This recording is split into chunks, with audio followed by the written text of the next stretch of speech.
When Steve Bannon steps up the rhetoric on China, he talks specifically about confronting China on the forced technology transfer of American innovation to China. What does that even mean?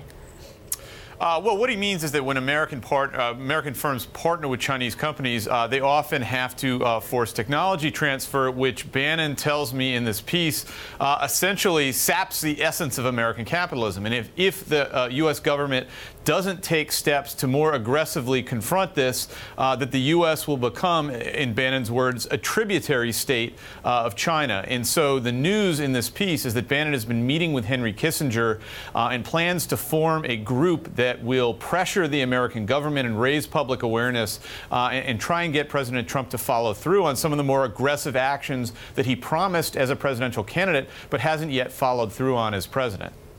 Bannon, of course, got most of his relevancy in the White House from his relationship with Trump. But where is he now? I mean, Bannon is only important in as much as he can affect policy, right? So from what you've heard from him, from others in the White House, how much can he affect policy at this point, either through this group you're talking about or through his continuing direct connection with the president?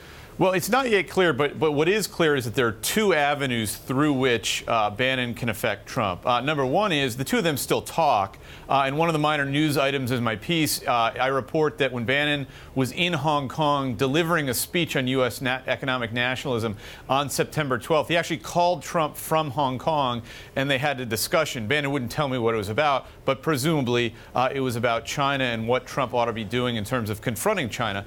The other way in which Bannon has influence over Trump, and I think this is influence that's going to grow, is that Bannon, since leaving the White House, essentially is leading a populist nationalist faction of Republicans within the Republican Party. And we saw the results of this on Tuesday night in Alabama's Republican Senate primary, where the Trump-endorsed candidate, Luther Strange, who is the current Republican senator from Alabama, ran against Roy Moore, an outsider insurgent supported by Bannon and Breitbart News, and Moore absolutely trounced Strange, humiliated Trump's candidates.